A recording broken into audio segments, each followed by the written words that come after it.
Assalamualaikum warahmatullahi wabarakatuh. Shalom, salve, salam sejahtera untuk kita semua. Perkenalkan, nama saya Maria Graciela Mau dengan NIM 2323714215. Saya adalah salah satu mahasiswi di Politeknik Negeri Kupang, jurusan akuntansi, program studi akuntansi sektor publik. Pada video kali ini, saya akan melakukan uji statistik dengan menggunakan aplikasi SPSS dengan judul Pengaruh Literasi Digital, Kemandirian Belajar, dan Penggunaan Media Pembelajaran terhadap Minat Belajar Mahasiswa kelas 3C dan kelas 3E jurusan Pariwisata di Politeknik Negeri Kupang. Sekian video dari saya. Mohon maaf apabila ada penyampaian kata yang kurang berkenan. Sekian dan terima kasih. Nah, setelah kita menyebarkan kuesioner dan mendapat jawaban-jawaban dari responden, langkah yang selanjutnya harus kita lakukan yaitu membuat rekapitulasi jawaban-jawaban dari responden. Nah, untuk membuat rekapitulasi jawaban dari responden, di sini saya menggunakan aplikasi Excel. Nah, di sini saya mendapatkan 40 responden atau 40 sampel dari penelitian saya.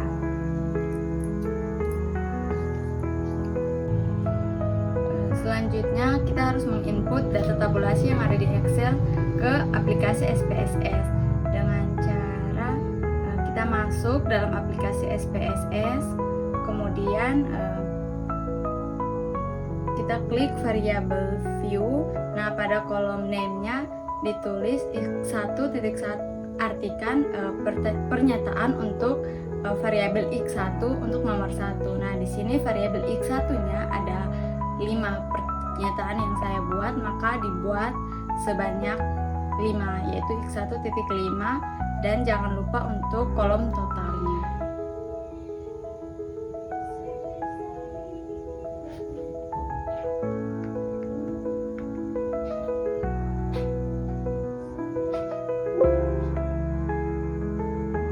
Selanjutnya kita buat untuk semua variabelnya. Karena di sini saya menggunakan 4 variabel, yaitu variabel x1, variabel x2, variabel x3, dan juga variabel y, maka pada kolom name harus dituliskan semuanya sampai variabel y. Variabel x3, total x3,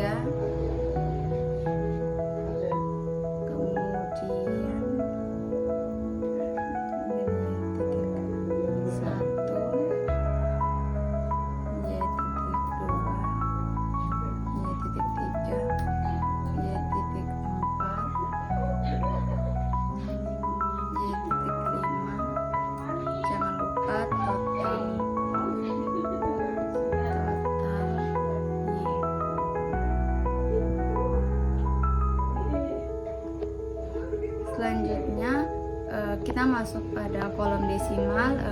Untuk di bagian desimal kita ubah menjadi 0. Untuk mempermudah kita copy, kemudian kita blok dan kita paste.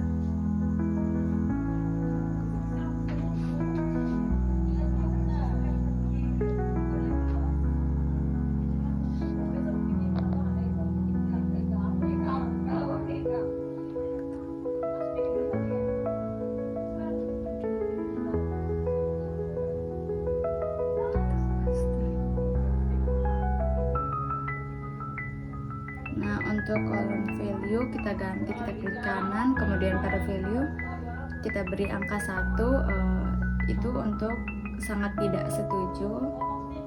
Kemudian kita klik add, kemudian 2 itu tidak setuju.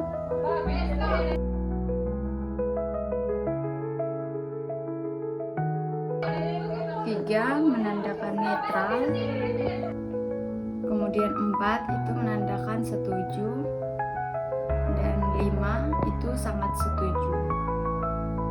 Kemudian setelah add kita klik OK. Nah, untuk memudahkan kita copy, kemudian kita blok semuanya. Namun di sini totalnya tidak perlu. Kita blok, kemudian kita copy. Namun totalnya tidak perlu.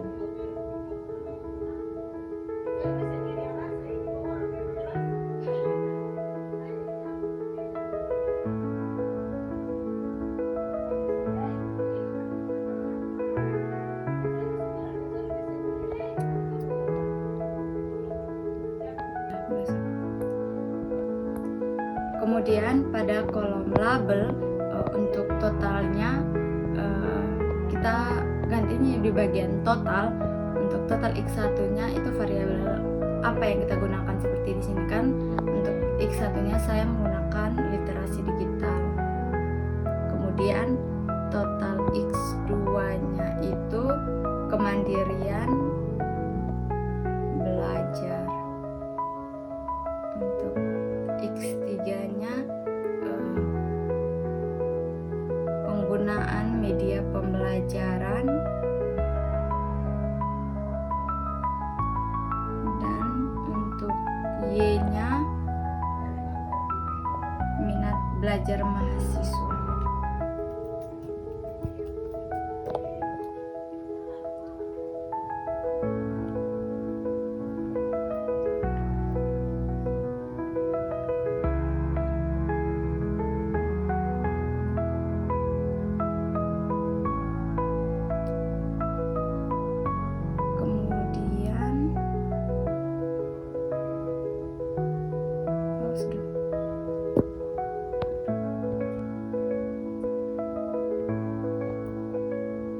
Selanjutnya kita masuk dalam data view.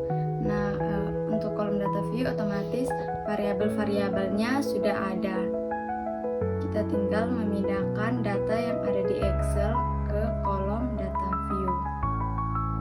Masuk Excel, kemudian kita copy dari jawaban responden.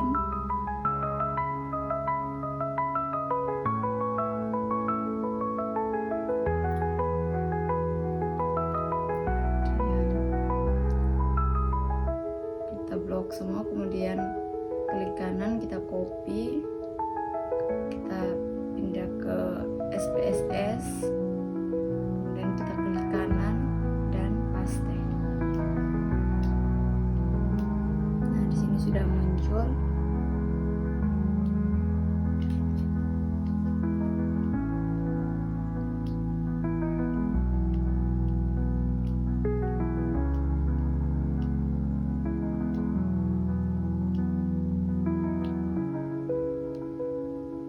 Selanjutnya kita save datanya.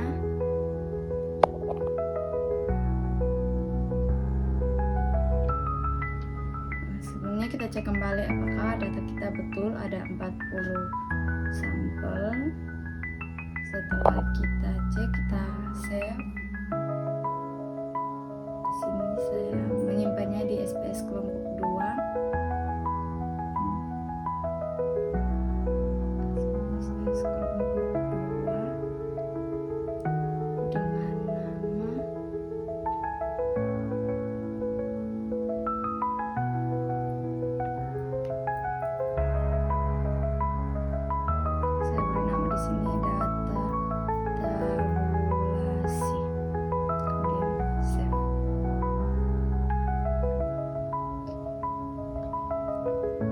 Di sini sudah tersimpan.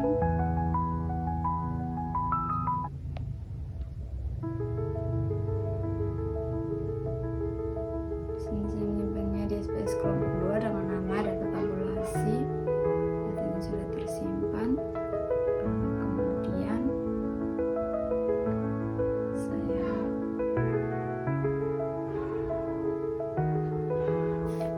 minimize. Selanjutnya kita mulai pengujian yang pertama, yaitu uji deskriptif.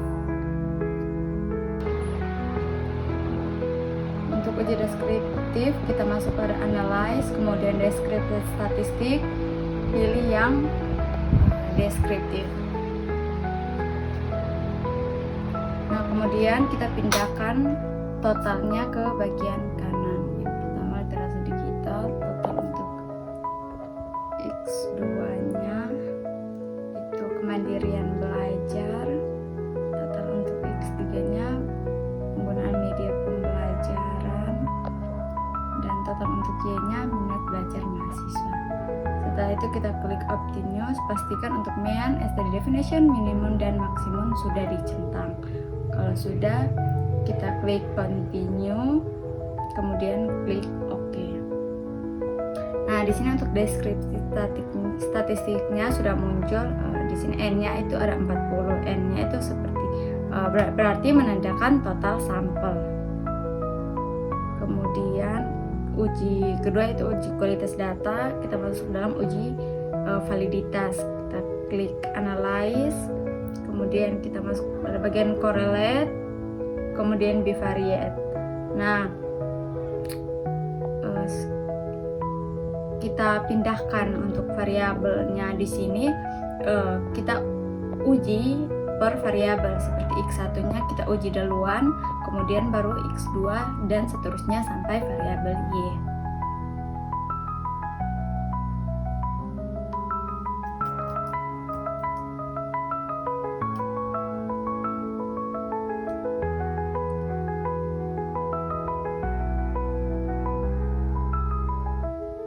Jangan lupa totalnya juga dimasukkan. Kemudian pastikan untuk version to tiled sudah dicentang. Kemudian di sini sudah muncul hasilnya. Kemudian kita minimize.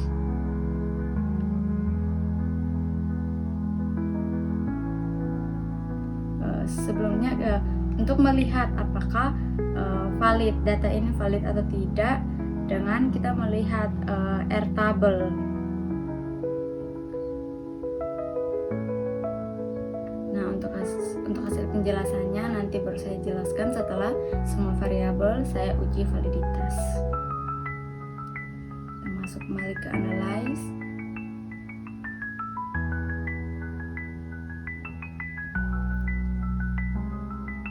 Dan kita pindahkan yang bagian kanan, kita pindahkan, kemudian kita pindahkan kembali untuk variabel x2.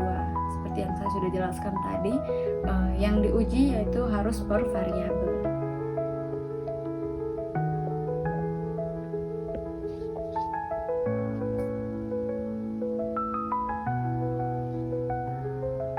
Pindahkan, jangan lupa totalnya juga. Caranya masih sama, kita teruskan untuk semua variabel.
X3-nya penggunaan media pembelajarannya juga hasilnya sudah muncul. Kemudian kita minimize, kita masuk ke dalam analyze, kita pilih yang correlate, kemudian bivariate, dan yang terakhir akan kita uji validitas yaitu untuk variabel y-nya. Kita pindahkan.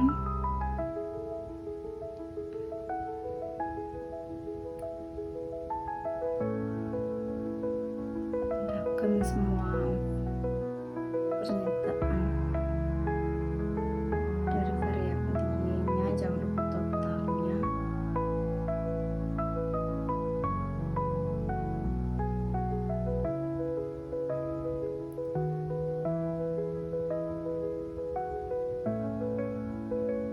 Nah, di sini untuk variabel y-nya juga sudah muncul.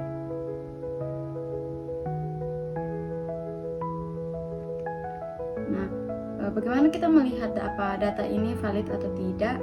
Dengan cara membandingkan tabel dan hitung.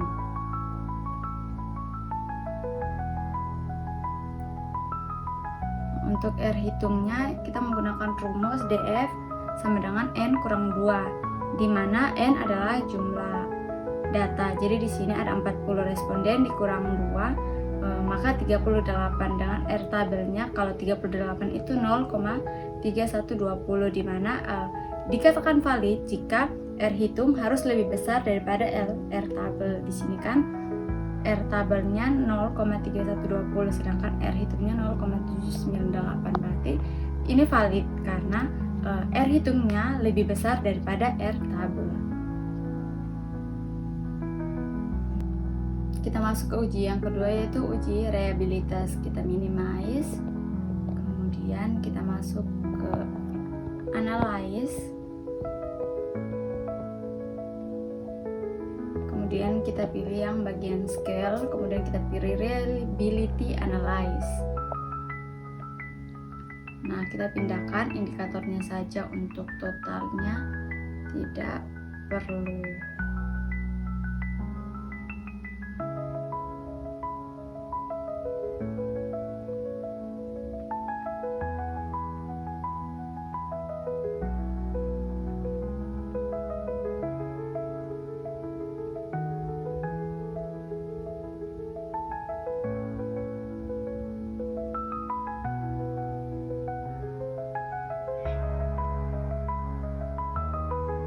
Setelah itu kita pilih statistik, kita centang yang item dan scale of item delay.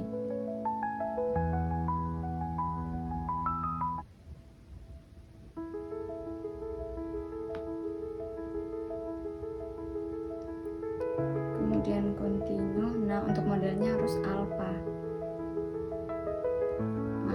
Alpha. Oke.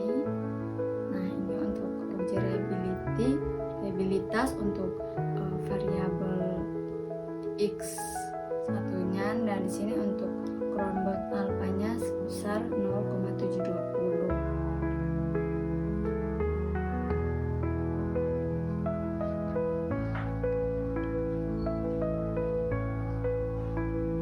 Untuk Cronbot alfanya dikatakan setelah melewati uji reliability, jumlah dari nilai total atau nilai dari kelompok alpha harus lebih besar daripada 0,6 baru dikatakan lolos reliabilitas.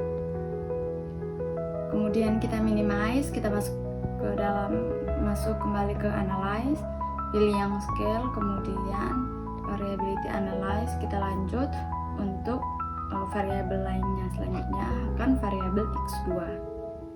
Setelah kita pindahkan kembali variabel x1 nya ke bagian kiri, kita pindahkan variabel x2 nya ke bagian kanan.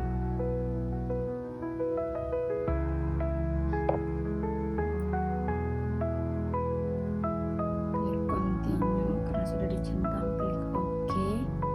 Nah, datanya akan muncul. Untuk variabel x2 itu kelompok alfanya 0,801, lebih besar daripada 0,6. Kemudian kita masuk pada analyze, scale, kemudian reliability analyze. Nah, kita lanjut pada variabel x3.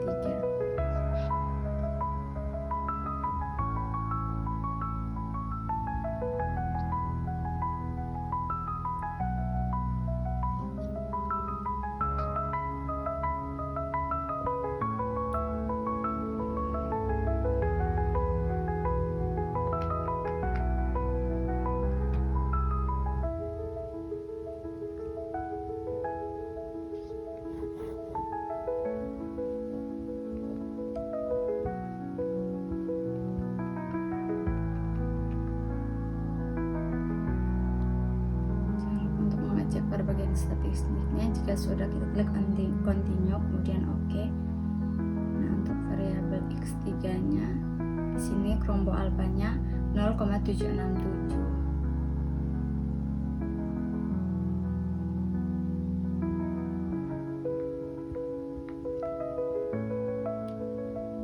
Minimize, kemudian analisis, scale, reliability. Kemudian kita pindahkan kembali x3 nya ke bagian kiri, kemudian kita pindahkan variabel y untuk minat belajar mahasiswanya ke bagian kanan. Pindahkan.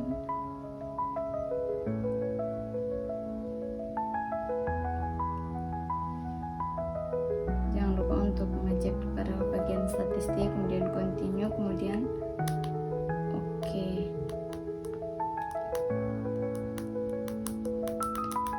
Nah, untuk variabel y-nya kelompok alfanya sebesar 0,636. Jadi untuk semua variabel mulai dari variabel x1, x2, x3 dan variabel y-nya sudah dikatakan lolos uji reliabilitas.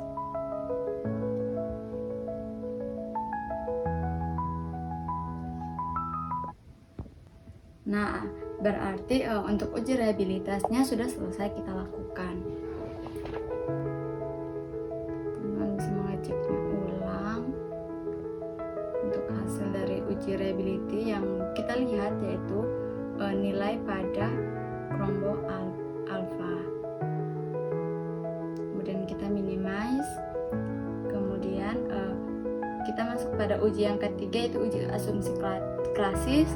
Untuk uji normalitas kita masuk dalam analyze, regression, kita pilih yang linear. Kemudian untuk kolom dependen kita pindahkan variabel y-nya pada kolom dependen, sedangkan untuk variabel x-nya kita pindahkan ke kolom independen. Nah, untuk variabel y-nya di sini minat belajar mahasiswa, kemudian kita pindahkan ke bagian dependen. Untuk variabel x1-nya literasi digital, x2-nya kemandirian belajar, dan x3-nya penggunaan media pembelajaran, kita pindahkan ke kolom independen, kemudian kita pilih plots. Nah, untuk bagian y-nya bagian plotnya kita centang yang bagian histogram dan pp plot. Nah, kemudian save, kita centang yang bagian residual yang understand the reset. Setelah kita centang, kita klik continue, kemudian oke. Nah, untuk hasilnya sabar mas dulu. Nah, untuk histogramnya sudah muncul, dan untuk normal pp plotnya sudah muncul.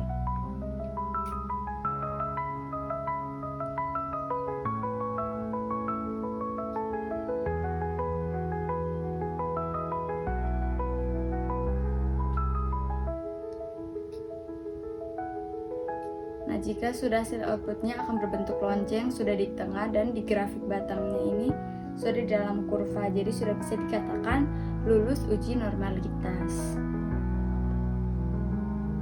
Nah, ini dibantu juga dengan grafik normal pp plot, di mana titik-titiknya itu sudah menyebar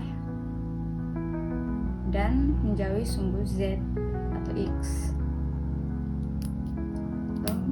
Bulatnya sudah melewati garis diagonal. Untuk lebih pastinya kita minimize. Untuk lebih pastinya kita bisa cek di analyze, kita pilih yang non parametric test, kemudian kita pilih yang legacy dialog, kemudian pilih yang one sample KS.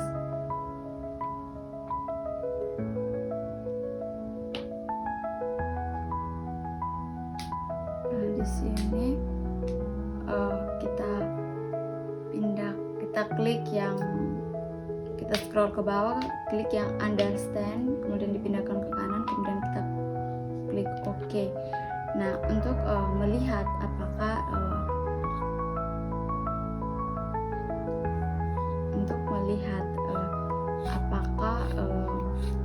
ini data ini sudah dikatakan normal, kita lihat pada bagian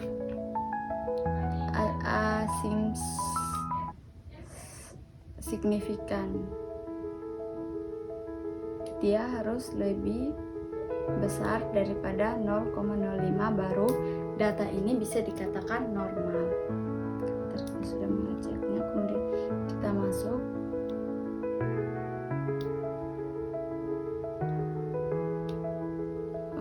dalam uji multi kolineritas. Kita regression, kemudian kita pilih yang linear.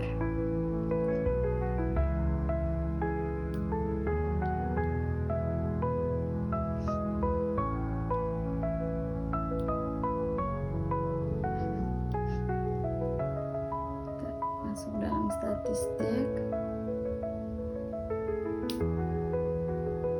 kita hapus centang yang ada, kemudian kita centang di bagian covariance dan collinearity diagnostic, kemudian continue, kemudian kita pilih plot. Nah, untuk bagian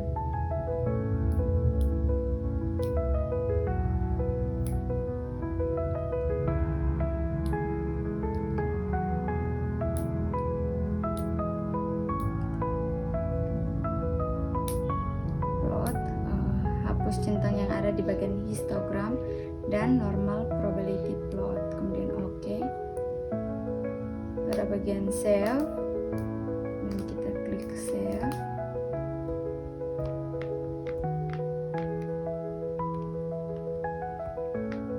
Kita hilangkan centang yang ada pada kolom save, yaitu unstandarized. Setelah dihilangkan, kita klik continue, kemudian oke. Nah, di sini hasilnya sudah muncul.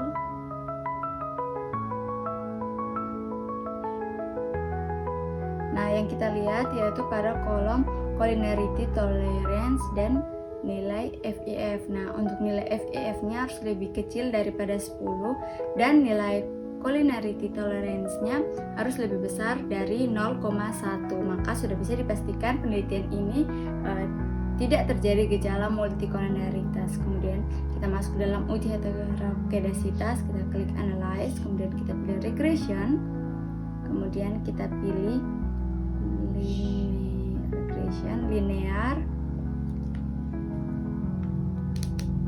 Nah, kemudian kita klik statistik, kita hilangkan centang yang ada, kemudian kita centang yang bagian estimate,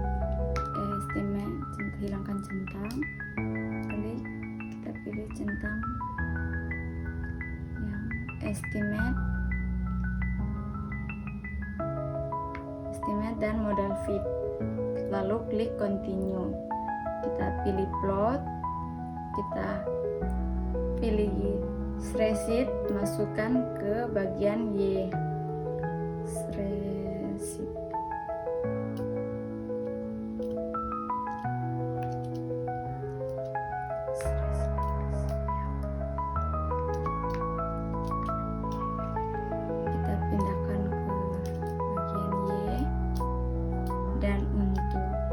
Bagian X-nya kita pilih yang jepret.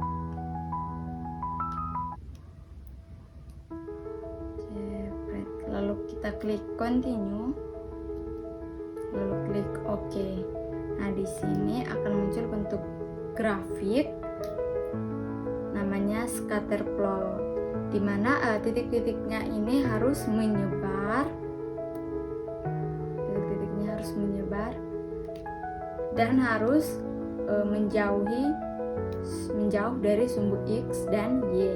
Untuk lebih memastikannya, kita bisa menggunakan uji Glaser. Kita minimize, kita masuk dalam bagian transform, pilih yang computed variable.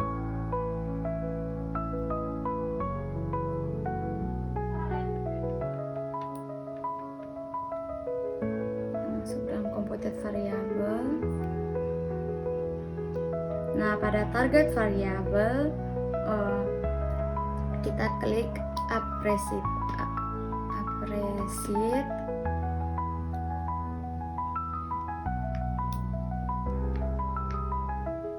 Kemudian untuk nomor kita pilih yang arithmetic, kemudian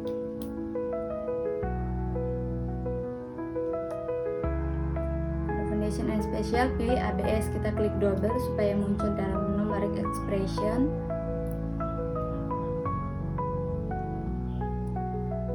Kemudian kita scroll ke bawah, kita pilih under unstandarized, itu kita klik double untuk muncul. Nah, setelah data ini sudah muncul, kita minimize lalu. Nah, akan muncul execute. Kemudian minimize, lalu kita ke analyze, kita pilih regression.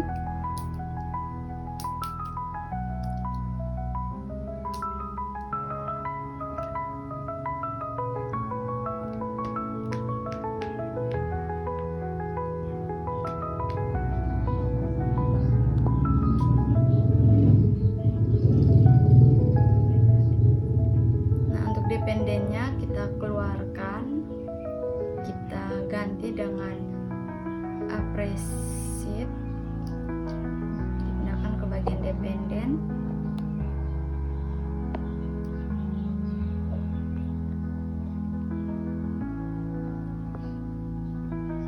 Kemudian kita pilih statistik, salah, kita pilih yang plot,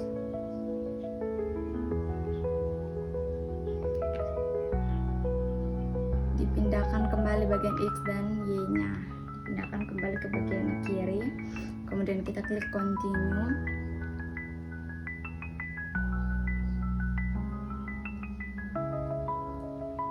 Klik continue, kemudian OK.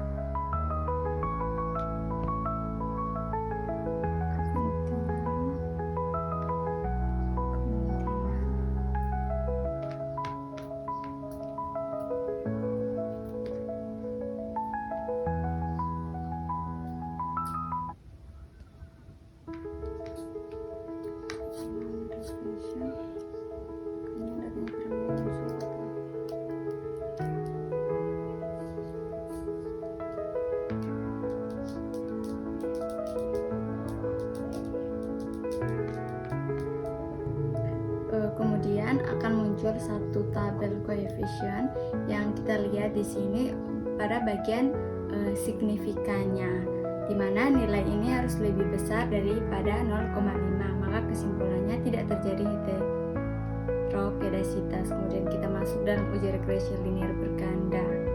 Nah, tanpa disadari kita sudah memunculkan tabel regresi linear berganda.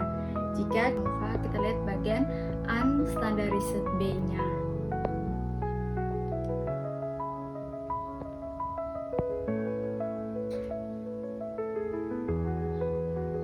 Kemudian untuk uji T, bentuk tabelnya sama dengan regression berganda, namun yang kita fokuskan adalah nilai T-nya, di mana nilai T dan nilai signifikannya harus lebih kecil daripada 0,05. Jadi sudah bisa dipastikan data ini berpengaruh dan signifikan.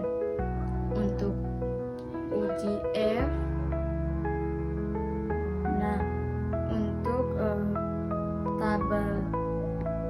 untuk uji F-nya kita lihat pada tabel ANOVA, di mana nilai signifikannya lebih kecil daripada 0,05. Untuk uji koefisien determinasinya lihat dari tabel model Sumari.